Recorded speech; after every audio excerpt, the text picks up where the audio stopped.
And another thing that I wanted to just to say regarding what you were commenting, it was, for me, it was a surprise to see this book translated, and as I said at the beginning, to have like this such a long life.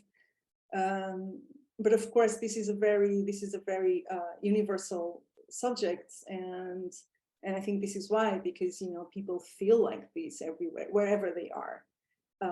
They are confronted with the same questions, the same doubts, and also the same doubts regarding how to live with this, how to help their loved ones, etc. But at the same time, I think it was so important to go back to what we were talking about, Transformant, that I was setting this in such a specific space, right?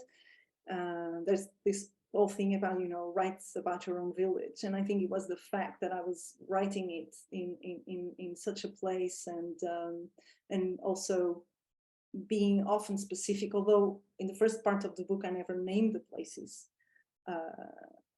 because I knew I wanted that kind of universality, and it becomes a bit abstract. So it can be anyone. There are no names of people, there are no names of places, so it could be any place, it could be any person. But at the same time, that particularity of what kind of fruits are there in the streets, and what the kind of landscape, there's a river, there are eagles, all that was so important to create, to make it believable as well, right? Because even if you're writing nonfiction, you have to make it believable, you have to make it specific. Let's put it like that.